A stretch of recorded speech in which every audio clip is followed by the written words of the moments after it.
Oh, here we go. Good morning, good evening, good afternoon, everybody out there in podcast land. You are in tune to another episode of Intrinsic Motivation from a Homie's Perspective. This is Hamza. And I am David. I know I say I'm always excited, and people that are around me know that I'm always excited, so that's a good thing. But I'm really excited about our guest today because it appears that this week I am walking along my whole life. Earlier this week, I was doing some Ho'oponopono meditations with Joe Vitale, and with that, you deal with your inner child. And the guest today, she's an author, she's a communication studies professor, and she's written this interesting book about joys of raising boys, the good, the bad, and the hilarious.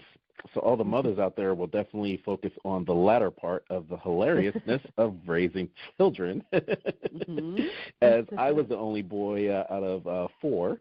And so love to hear her story. David was, well, I'll let him tell his story later on in the podcast. But without further ado, I would love to welcome from sunny California, even though it's not sunny today, we have Diane Auten to the podcast. Welcome, Diane. Thank you so much. I appreciate it. Yeah, thanks for being here. Thank you. Sure. I think this is an interesting subject because they always say men are from Mars and women are from Venus, but if we can have better communication and understand the joys of raising boys, maybe there wouldn't be such a quagmire that we have as adults.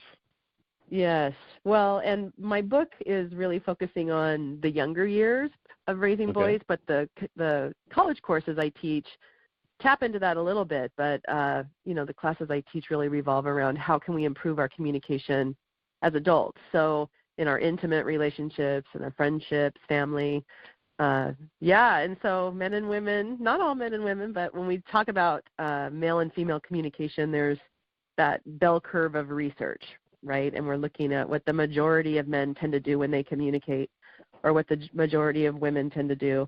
But all these men and women start off as little kids, so we definitely have the ability to mold them from the time they're small and help them grow up to be better communicators.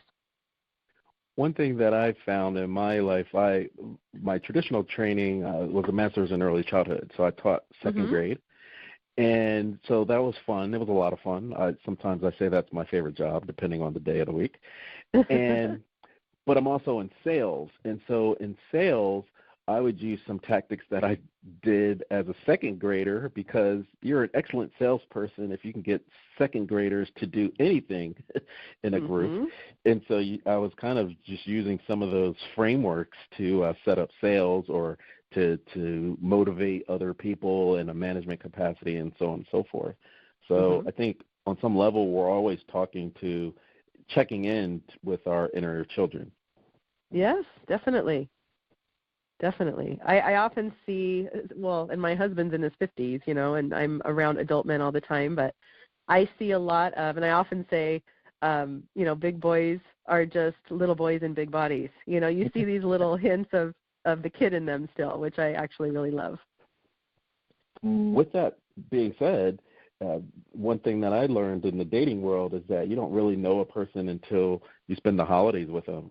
And so I want to get your take on that because when you're with them during the holidays, they're around their family, so sometimes they revert back to that maybe little boy, little girl dynamic. Well, and I can say, my boys right now are 13 and 15, and so especially my 15-year-old, he's old enough to take care of himself and make his own meals and do all those kinds of things. But, I think once a mama, always a mama, and you're going to kind of pamper those boys and girls too, your children, and take care of them. And so I could definitely see spending holidays with a significant other and going back and watching them revert back to that role, definitely. How did you come up with the title of the book and also on the cover, are those your two boys? Those are my two boys on the cover of the book, yes. So there's a picture of them when they're about 3 and 5 years old, and my 5-year-old is squirting it's not a power hose, but it's a hose with one of those real good nozzles on it down the underwear of my 3-year-old. And they were actually in that picture, they were playing their favorite game, which to this date is their favorite game, called Take the Pain. So this is a very boy thing to do. where you're going to do something to see who can take the pain the longest without crying. That was the contest they had going on. That's boys. Yeah. Yes. So that, to me, when I was thinking of the cover, that just screamed to me, boy. I mean, that's really, the book is, it's a funny book. It's filled with just funny stories about raising boys.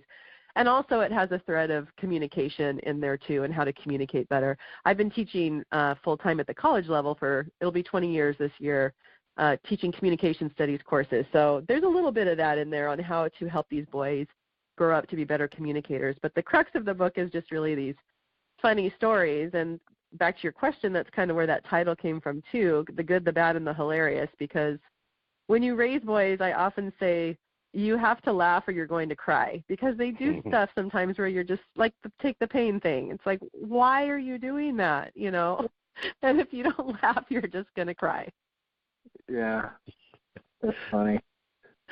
So how long were you crying before you realized that the crying wasn't working, so you had to finally start laughing?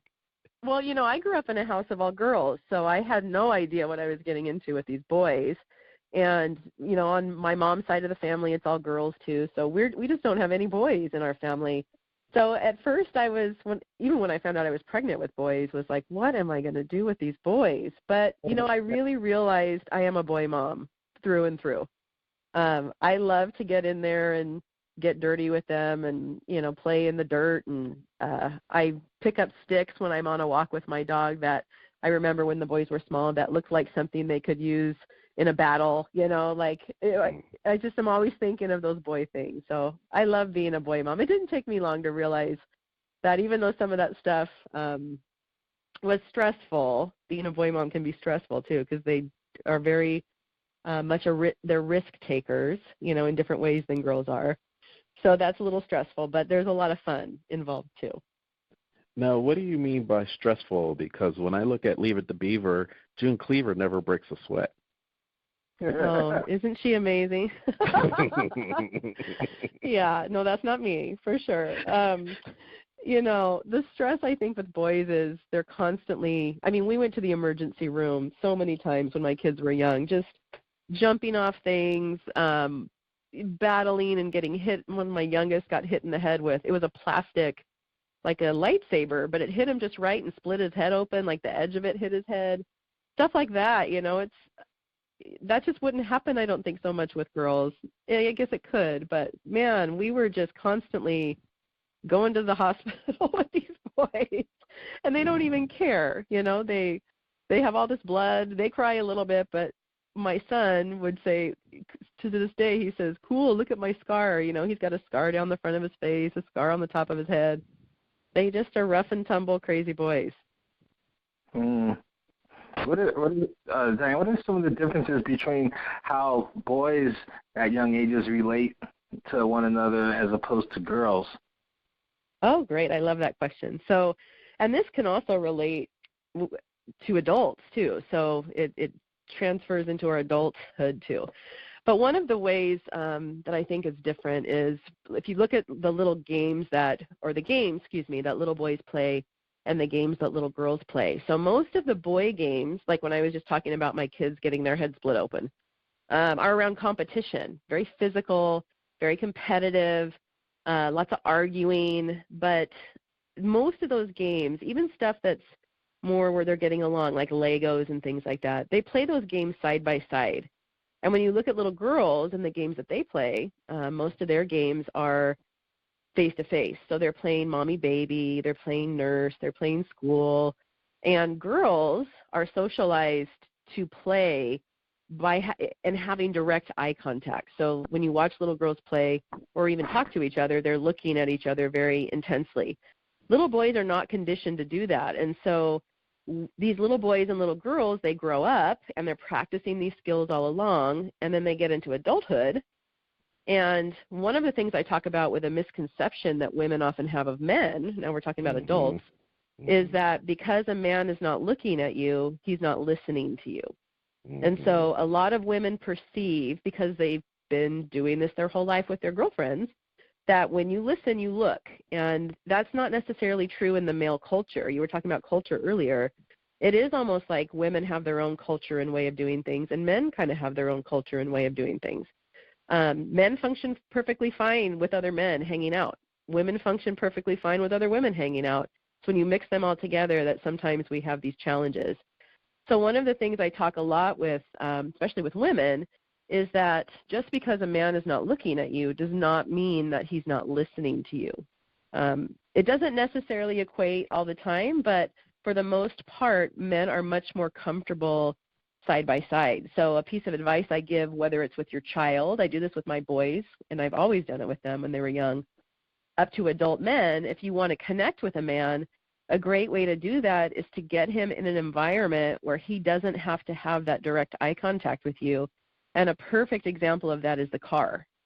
So if you can get a man in the car, you can get or if you can get your teenage son in the car, or if you can get your 10-year-old son in the car and go on a car ride and you're facing forward and nobody has to look at each other, that's where those magical conversations happen. And a bonus, if you can get them in the car in the dark, where they really don't have to look at you, right, and it's dark, that's where we have, in my family, the best conversations.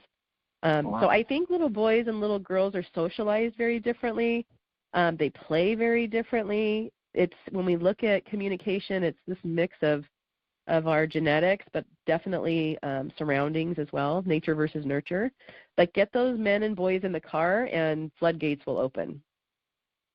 Wow, that completely makes sense, because as you were talking about that, it made me think about a time in the past, a relationship that I was in, and my girlfriend, we were talking, or she was talking, and I was doing something, but I was listening to her, and at one point she said, you know what, she was looking at me when I'm talking to you, and I remember my response was, I'm listening. Don't worry, I'm listening. And even, so that makes, And think of all the conflict that as adults we get into with our partners, especially women. We get really upset about that when we're talking to our significant other and they're not looking at us. I mean, don't get me wrong. My husband can definitely sit and zone out and be looking at his phone or looking at TV or whatever and not be listening. But we can't make that correlation between if they're not looking, they're not listening. That's just not fair, because most men are going to actually listen a lot better if they're not looking at you.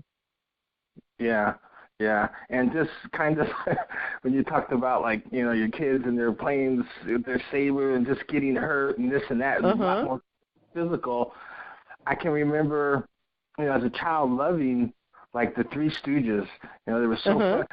Almost every girl that I've known, especially like my mom, for example, she's like, I don't get it. I don't get what's so funny about this. Like, guys completely get it, but I think women, they don't get that kind of humor, I guess. Yeah, our sense of humors are just different. But it's funny if you think about it. We all like to laugh, right? Yeah. We all enjoy laughter. We all enjoy joy, but we just view it kind of differently. And with humor, too, if we look at young boys and young girls and even adult boys and adult women, we look at humor differently. Like, young boys and adult men kind of tease each other a lot, right? There's a lot of teasing in the male culture.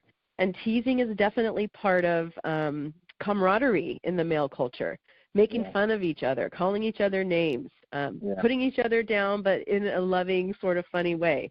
You would never see a woman, like my husband's a really big guy, and all of his friends call him Skinny, and he's like a 300-pound man, and they call him Skinny as his nickname. If I weighed 300 pounds, my friends would never call me Skinny as a nickname. Women just would never, ever do that, So we relate to each other so differently, and sometimes, men will try to create that camaraderie with a woman and tease her and stuff too, and innocently teasing her, but she doesn't like it. Women only like it to a certain point, and then we don't like it at all.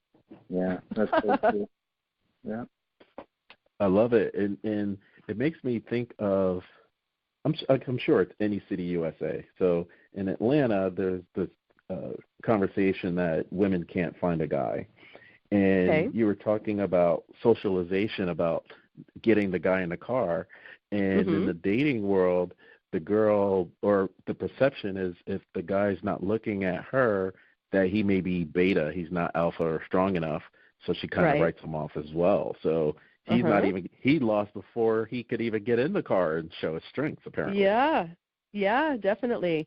And there's a lot of perception around even just a simple thing like eye contact. We make so many perceptions based on someone and how the kind of eye contact they have. Yeah, I noticed that if a girl, like that's another thing that you really notice. If a girl likes you, she will get in your space, meaning she'll be right in front of you. Because she's trying to connect, right? She's exactly coming squaring off with you, sitting right across from you.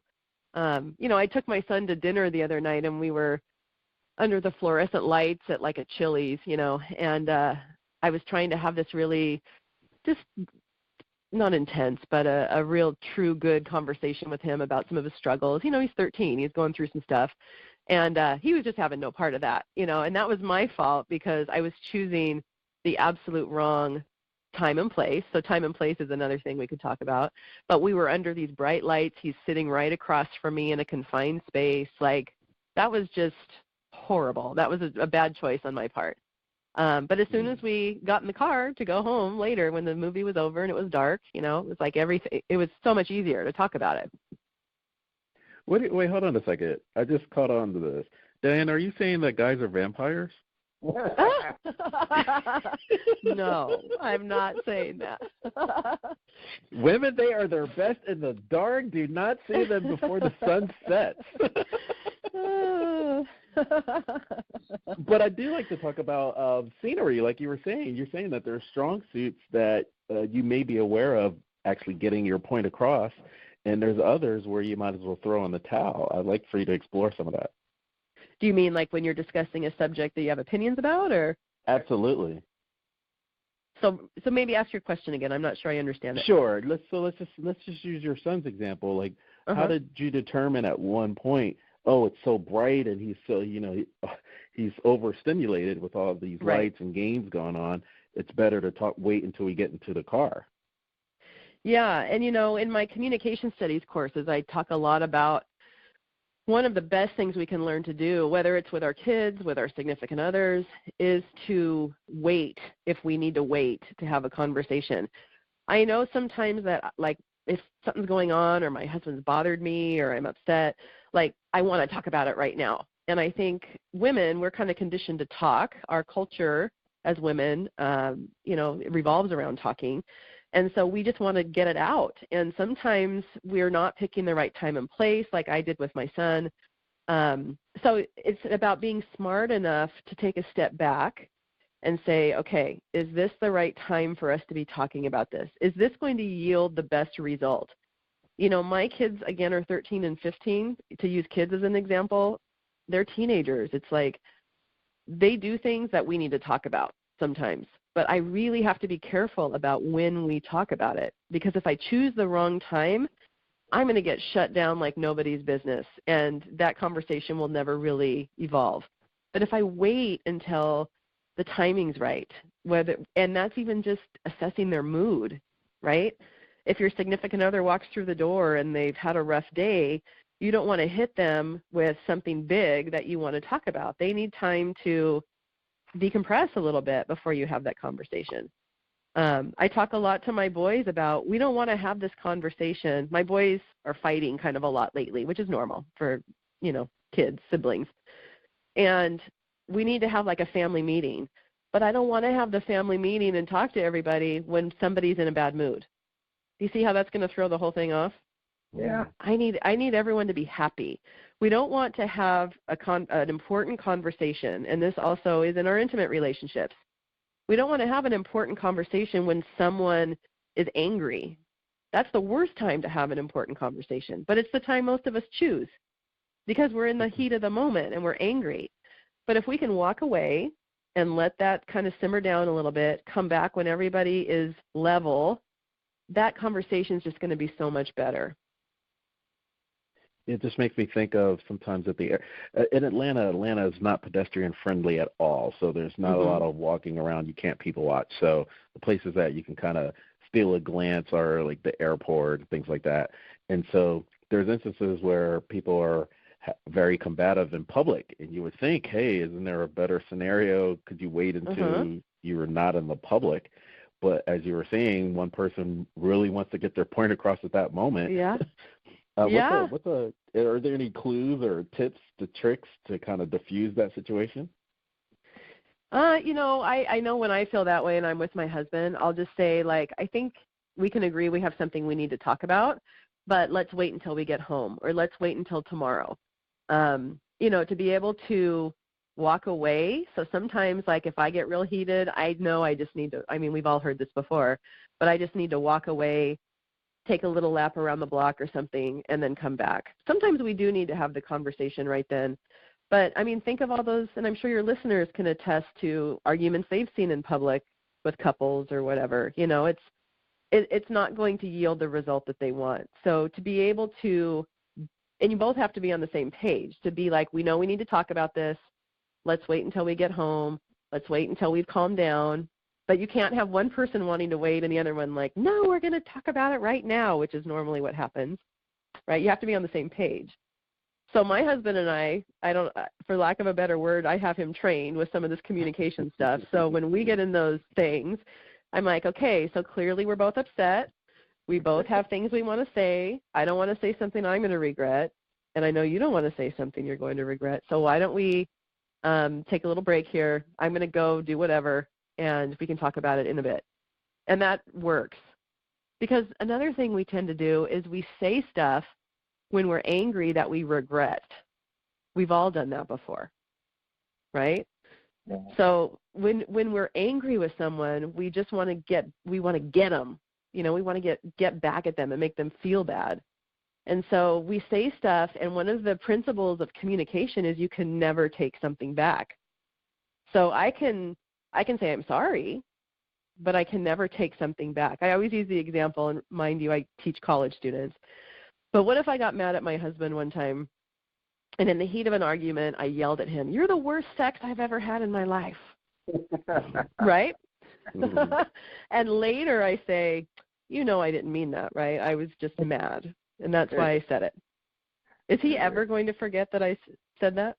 No, he won't. Never. Yeah. That will haunt our relationship for the rest of our life. Yeah. Right? Yeah. So we do stuff like that. We say things that we just want to get the other person, but then we can't take it back. Well, maybe you can clarify something for me. So as a little boy, I learned, there were some bad words that we weren't allowed to say. Those were adult words. But as an adult, one bad word that I learned not to say is calm down, especially to the opposite sex. Yes. Yes, girls and women don't like that. They don't like that at all. Calm down. I am calm. Yeah, no, and those kinds of words are definite trigger words for sure. Absolutely. I do want to go back for a second because I want to cover some of your book with being hilarious, and so we can do tit for tat if you want, and then I'll let you go. But I do want to share one that I'll never forget. I had to take some clients out of town, and it wasn't dinner time, so we stopped for a late lunch, and it was at a restaurant or something. And this mother was sitting there with her son, and, we're on the other side in suits, talking about this business meeting we're about to have. And the mom was incessant with her son. She was just like, "What is that smell?" He was around like 3 or 4. "What is that smell? Did you go potty? What is that smell?" And she wouldn't let it go. And we were just like, she won't let it go, right? And so the son, apparently he had reached his tolerance level too, and he got up on the table and pulled his pants down and said, "These are just farts, Mom. These are just farts." I will never forget that day where little boys just say what's on their minds. Yes, there's no filter. That's honestly how my book came to fruition, because these boys are just so funny, and they say the funniest things, and the questions that they ask are hysterical. They're just funny. Yeah. Well, I'll share a quick story.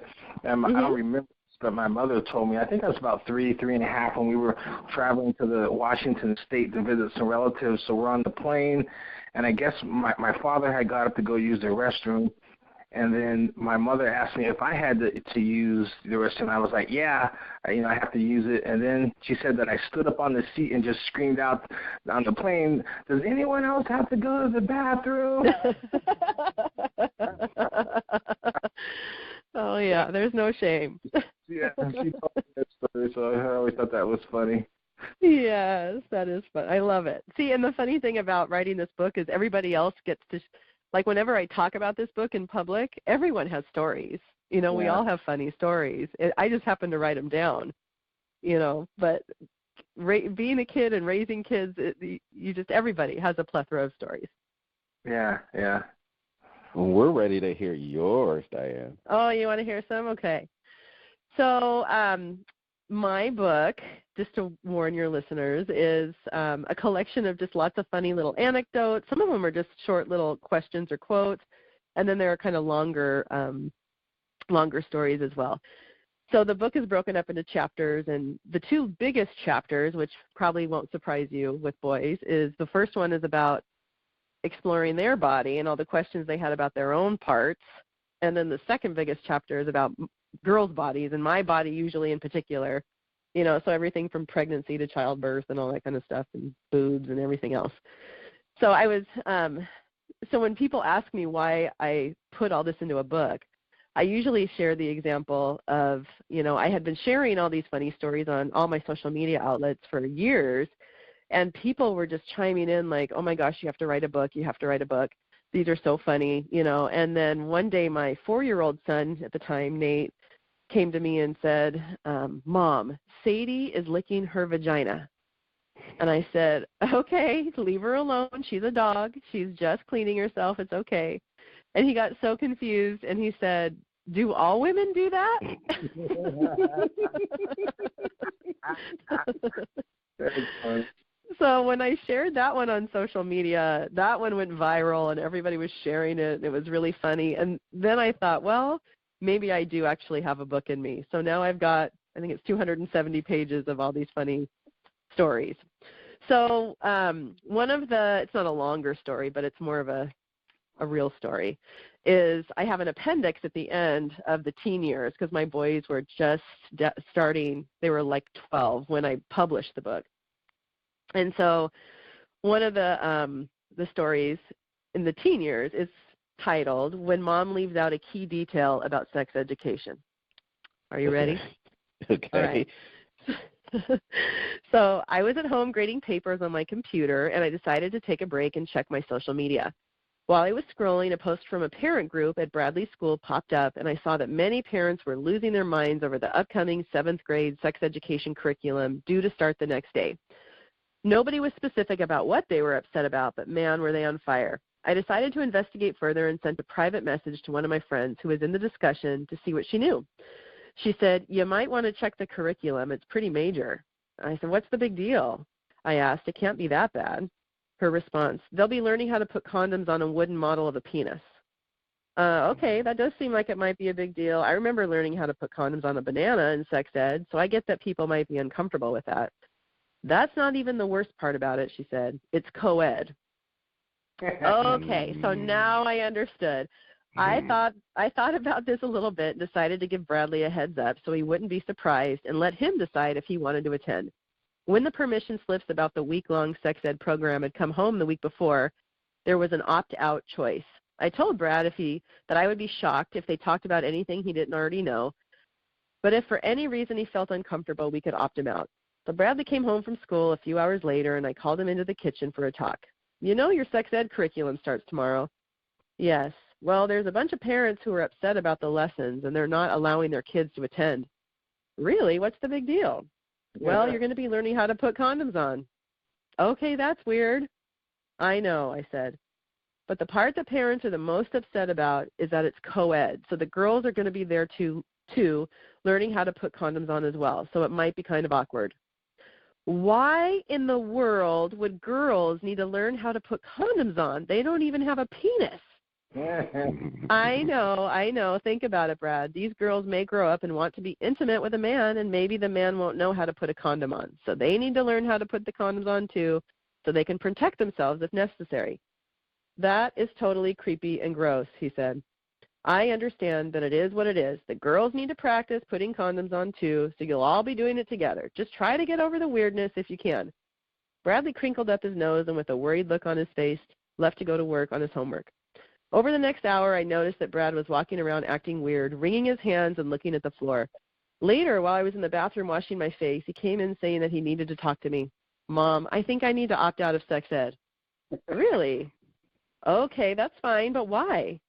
After taking a deep breath, Mom, I cannot have the girls practicing putting condoms on me in front of everybody in the classroom.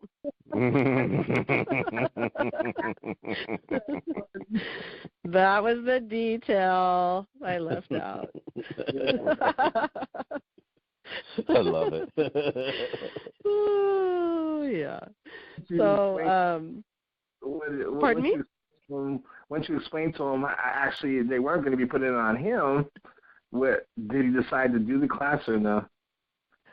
He did. No, I told him I felt horrible because it had been a couple of hours and he was so stressed out. But once he found out what was going on, he was fine with that. But, of course, the next day when he went to school, they had canceled it because so many parents were so upset about it. So we went through all that for nothing. Nothing, yeah. Yeah. Oh, my gosh.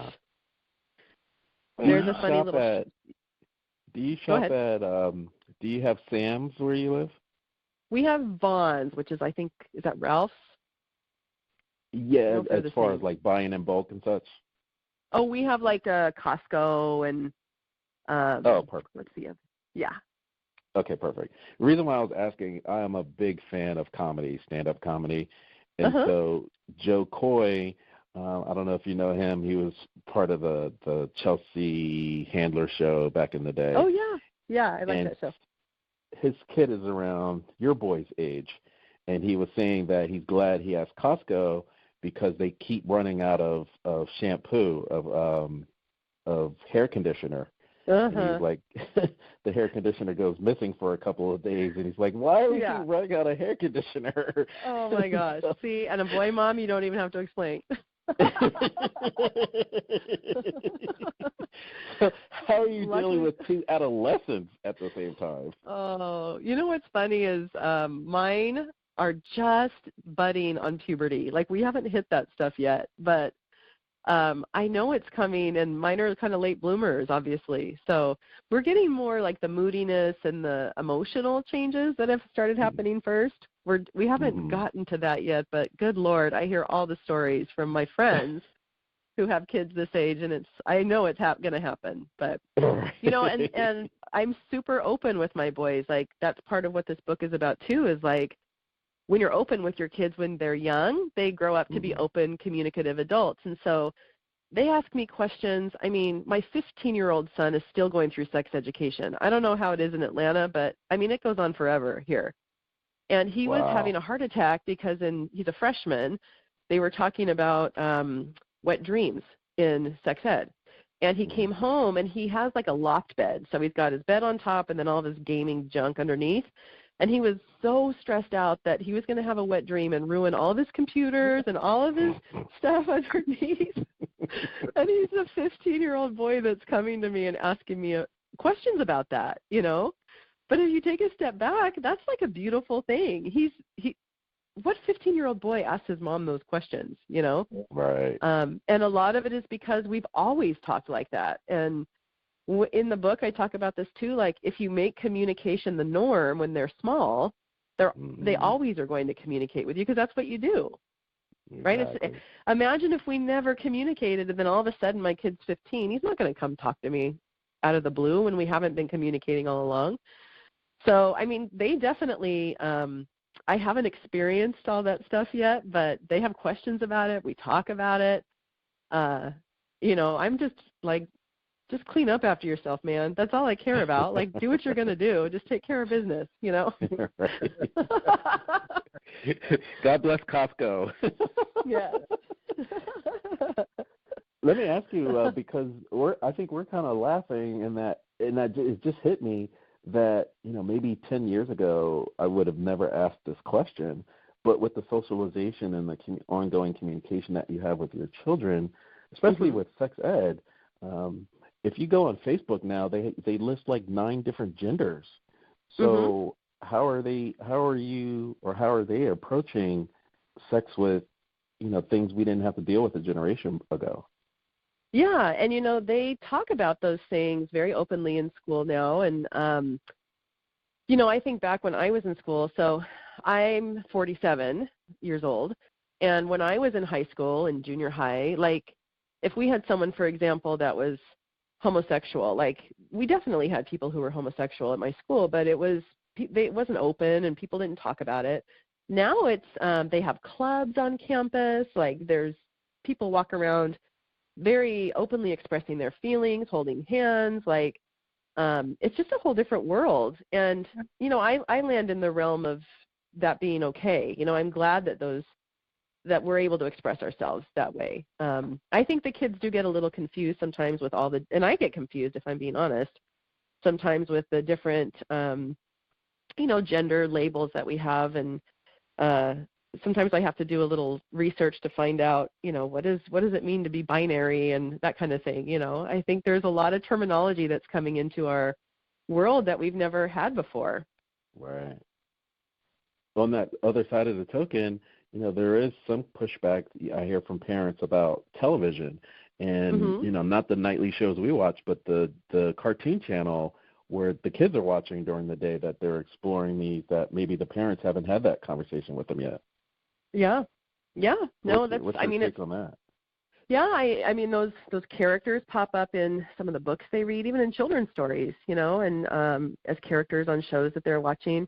My boys aren't watching so much like the Nickelodeon stuff anymore. They're older, so they're watching kind of more the stuff that I watch. They're not watching rated R things necessarily, but they have questions. They come to me and ask questions too, and I feel like as long as we are painting people in a positive light, it's when we start kind of bashing people on shows and things like that I think it sets it up to be a little bit more negative. So for me, I want my kids to be open-minded and explore not necessarily their own sexuality, which I do anyway, but want them to know about themselves, but to be open to other people and open to having friends who are maybe identify differently than they do, and not to be rigid. I want them to be open people.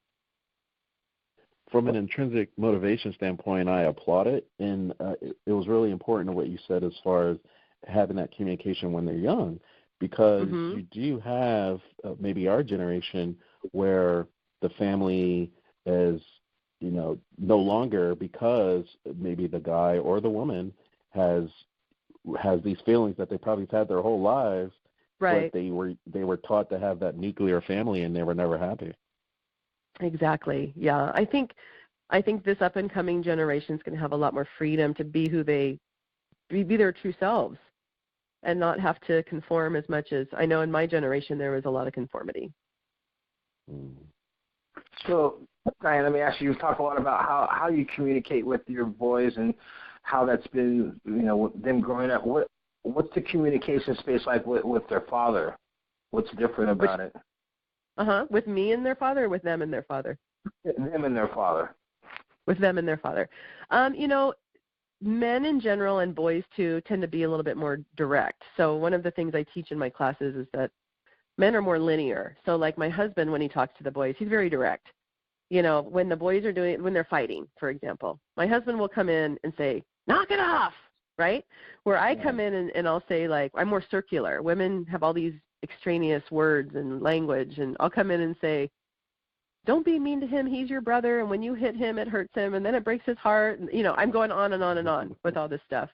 So when my husband communicates with them, they're kind of all in this little symbiosis, because they all are pretty linear. So he just gives them a directive, But luckily my husband is also pretty emotional, and so he's very connected to them. They have great talks. They love the outdoors, so they spend time in the outdoors together, and there's a lot of communicating that happens there.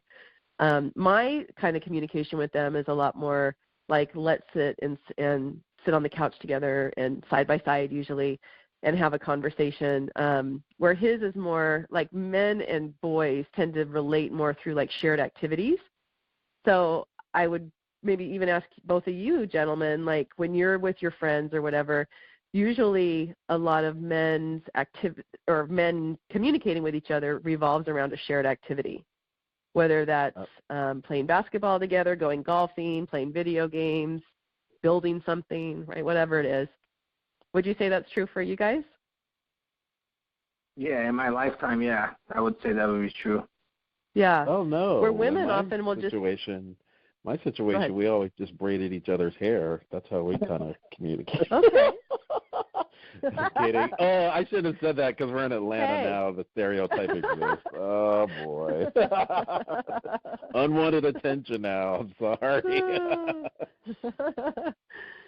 Yeah, but and a lot of girls and women just hang out and just talk. Like, I often will say, like, I might pick up my phone to call a friend and talk to her because I miss her. And there's no reason for my call. I'm just calling because I want to talk. But most men, when they call each other, it's not just, I want to talk to you. There needs to be a purpose for the call. So maybe they call and say, hey, what time do you want to meet tomorrow to do X, Y, and Z? And then they might have this great conversation. But most men react in an odd way when they're like, well, why'd you call? I just want to talk to you.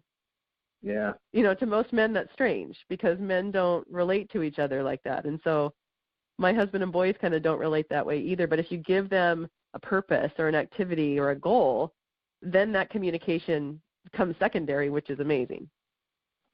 Exactly. The only exception I would probably say it's if it's a friend, and you're, in daily communication or you frequently, but if it's like a male friend that I talked to in a long time, then I might call and say, hey, just call to see what's up, what's going on with you type thing. There might not necessarily be an activity associated with it, but that's usually if you haven't talked to someone in a long time. Yeah, and my husband has, I think, 2 friends that he would call to just talk to, that he is very connected to. They're like close. They know his areas of vulnerability, which for men don't splash their vulnerabilities all over the place generally with each other unless that you're a really good friend, So it's those friends that he'll do that with. But, I mean, women will talk to anybody. We tell strangers our problems, Women are very open. I agree. You could say that from the socialization again. It's for when I was living with my girlfriend, she can tell who I was talking to on the phone if it was a female or a guy, right? She could just tell. Like a guy was like 3 seconds, and she's like, "Oh, okay, that's probably one of his buddies." Like, why are you talking to this girl so long? No, totally. Those conversations, not always, but a lot of times they don't last long, and they're pretty direct, but girls and women will talk just for the sake of talking. We don't even care what we're talking about. Yeah. Let me ask you this. So, I mean, you said you grew up, it was all girls, and now you have 2 boys, and children, whether it's boys or girls, they can ask funny questions at young ages. Is there a tendency to maybe like boys will ask certain kind of questions as opposed to little girls, or maybe more boys more in general ask these funny questions more than girls, or is it kind of, you think, even? Yeah, I don't have girls, so I'm not sure how girls, what kinds of questions they would necessarily ask, but I think more instead of whether they're boys and girls, I think it is more based on whether asking questions in general is acceptable in their home. So do they live in a home where it's encouraged and supported for them to ask sometimes embarrassing questions or questions about their body or my body or whatever. So I kind of feel like it's more how open the house and the family is to having conversations like that. Because there are lots of families where there are taboo topics. You're not allowed to ask questions about sex. You're not allowed to ask questions about pregnancy or whatever, my body, your body. So to me, it kind of is more about what is the environment that you create in your house that teaches them that it's okay to ask questions or not. Okay. And so you said you had, 3 sisters? 2 sisters, 3 including me. Oh, okay, so I'm just wondering what the bathroom situation was like growing up. Oh Lord, no, we were a mess. There was because there were three of us, my mom and dad, and two bathrooms. So, and I grew up in the 80s, mind you. So that is very hair intensive, bathroom time intensive. A lot of arguing. Yeah. Well, the reason I used to, this was early 80s, had a coworker, and her father always, father wanted the boy, and he kept trying, and when it was all said and done, he had 11 girls. Oh, my gosh. I had never had any boys. Wow. They said, oh, that's it, I'm done. Yeah, and I used to always tease her. I'm like, man, I can't imagine what that bathroom did. And she was like, yeah, you don't even want to know. That is crazy, yeah. You'd have to have a big house for all those girls or have some kind of schedule. Yeah, or add a bathroom or something. Yeah. Yeah, and if it were the 80s, you make me think they were the reason why we have global warming with all that hairspray they were using back then. I know, all the Aquanet. We were so bad. So bad. So I have a question for you, Diane, as far as we're talking about, okay, like the 80s, and maybe that was a different time, and now, Facebook has 9 genders, and you have open communication in your family, and you were talking about the way the father communicates versus you. Have any of the messages ever been misconstrued, like they were in a fight at school, and they were like, don't punch me because then it will hurt me and I won't like it, versus just having the fight? Oh, well, I'm lucky to say my kids have not gotten into any fist fights at school, thank goodness. But my kids are talkers. So, they've grown up with me, and they've grown up with my husband, who's really funny, and he's a talker too. And so, the funny thing is more so they've learned to talk themselves out of those situations. My husband was notorious for that when he was in high school. People would, because he was a big guy, and people would come after him, and kind of push him around a little bit, and he would just be able to laugh and joke his way out of it. So I think the skill there is actually being able to take a situation that could become more volatile and being able to talk your way out of it. That's a good point. Is your husband a comedian or an attorney? He's a caterer, but he's just really funny. He likes food.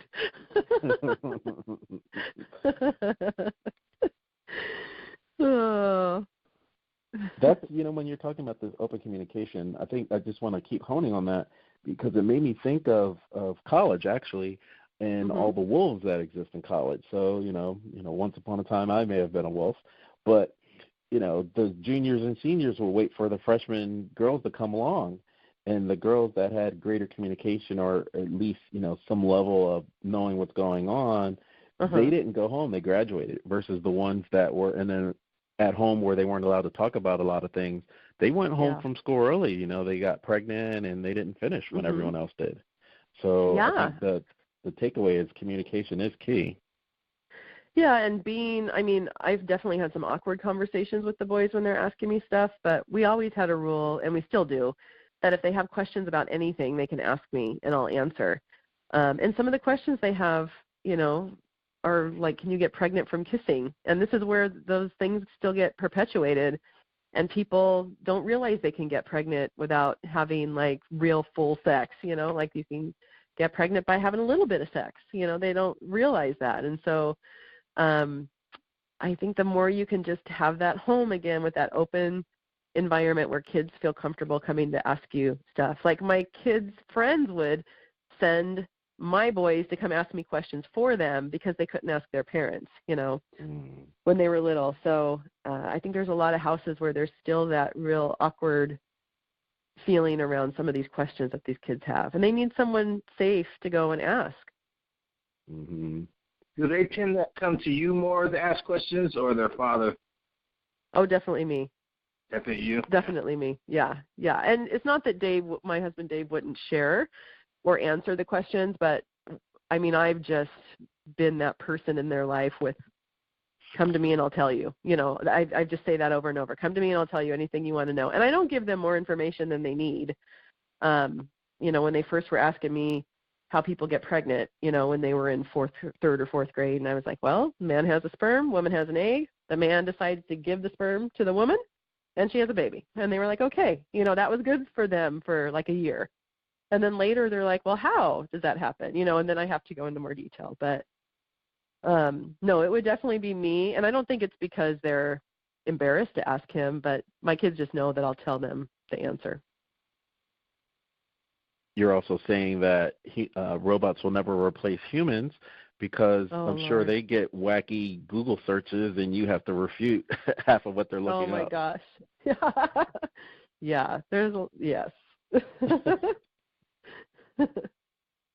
I'm eliciting your help right now because this is my 10th year of being in the Big Brother, Big Sister program. Mm-hmm. And when I first started with my little, he's 6 turning 7, so I was like, not everything, but he kind of confided and, we talked about a lot of things.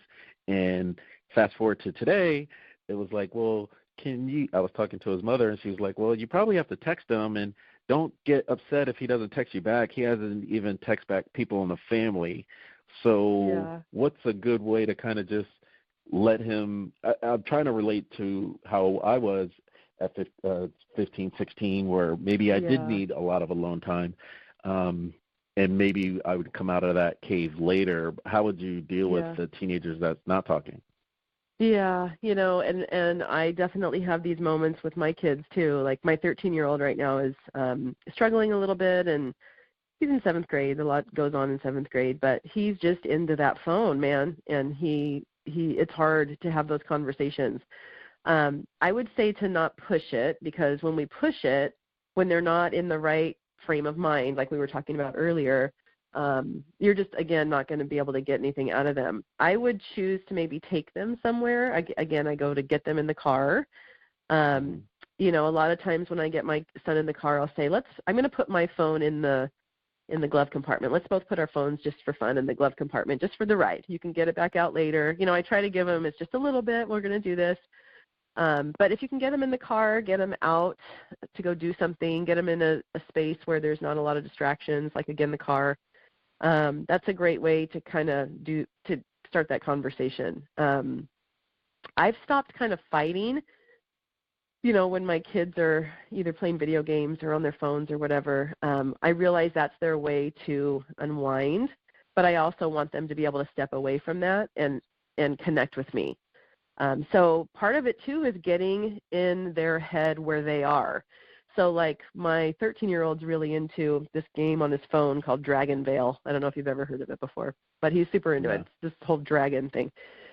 And so today when I picked him up from school and he's in his phone and he's texting and he's not really talking to me, I kind of look over at what he's doing. He's in his dragon thing. I'm like, oh, did you get a new dragon? And then it's like, yeah, I got this one that was blah, blah, blah, blah. I'm like, oh, what does that do? And then I start asking him all these questions about the dragon, and I don't understand what's going on in that video game. But all I know is that I'm talking to him and he's talking to me, and we're connecting, right? Even though we're talking about dragons. And then once that conversation's over, it's easy for him to then maybe tell me what happened at school or whatever, So try to figure out what your teenager is interested in that moment, right? And start a conversation about that, even if it's something you don't care about. Get in their head kind of where they are. I have so many conversations about video games and, I don't know, memes. I talk about memes all the time. I'm like, I don't care about memes. I don't even know what you're talking about half the time. But they want to talk about that, So be willing to talk about what they want to talk about. I appreciate that. I mean, both your boys, have they read the book, and how do they feel about you writing a book that they were, about them and your family and whatnot? Yeah, they were on the whole ride with me, so they have definitely read it. They helped me pick the cover, so we had like a contest where we had multiple covers and people were voting on it online and stuff, and so they helped me pick the final cover. They go to book signings with me when I do book signings, and they sign the book too. Oh, wow. So they feel like little celebrities. They love it. Cool. Yeah. What about some of their friends? Have some of their age friends read it too? Yes. Yeah, and it's funny, a surprising demographic that has been drawn to the book are like 13 to 15-year-old boys. Like so many people that I don't even know have bought the book, and their 14-year-old or 15-year-old son get a hold of it, and people are sending me pictures, they're sending me video. My son hasn't sat down and read an entire book in years, and he stayed up all night reading this, and I could hear him laughing out loud in the other room, and he was having so much fun. And so that has been probably the most surprising result of writing this book, is how many, and girls too, but definitely those boys, it's like funny boy humor, They all relate to these stories. Yeah. Nice. I'd like for you, before we head out, to be a part of a public service announcement. So with we kind of smacked him out of it maybe a year or two ago, but he thought it was okay, because you were talking about the phones. He thought it was okay to, quote unquote, break up with this girl over the phone. Yeah, no good. No so, good. Yeah, please give us your public service announcement of how that is not acceptable. Yes. Well, you put time and care into that relationship, even if it only lasted a month. You want to put the time and care into ending the relationship as well. So it's just not a kind thing to do to somebody. And I always say, how would you feel if someone did that to you? And so many people break up with each other over a text nowadays. And it goes back to that whole thing of time and place. It's just not the right way to go about doing that. Yeah. And if it's time and place, there's never a good time to break up with someone over text. No, there's not. And it's a hard, life is full of hard conversations, and especially with younger people and even people my age when they need to break up. That's a hard conversation to have. But we have to be willing, if we're willing to get into the relationship, we have to be willing to end it gracefully as well. Absolutely. Thank you for that. Yeah. So, it's very important, like you said, with boys and men and girls and women, they kind of the same issue. It's easier with the technology that they're not, they're being lazy, I guess you could say. Yeah. Well, and just because something's easy doesn't mean it's right. That's what we always have to go back to too. Exactly. So with Joys of Raising Boys, the good, the bad, and the hilarious, how can we get in touch with that book? And how, you said you have speaking engagements or you book signings. How would people get in contact with you to do that? Yeah, so my book is sold pretty much anywhere books are sold. So Amazon, Barnes & Noble, Goodreads, all those places. And it's, The Joys of Raising Boys, the good, the bad, and the hilarious. And then I also have a website, so it's just DianeAuten.com, AUTEN. They can get information there as well. I did most of my book signings, so my book came out in July, and I've done quite a few, maybe about 20 book signings up until just before Christmas. So I don't have any book signings coming up. I'm hoping to do one or two around Mother's Day, so people can always look on my website and kind of see when that's happening too. I would think since it's January, some women might want to read it when they're dealing with their boyfriends for Valentine's Day. Yeah. Hey. Like it. Awesome. Well, you have just been tuned to another episode of Intrinsic Motivation from a Homie's Perspective. This is Hamza. And I am David.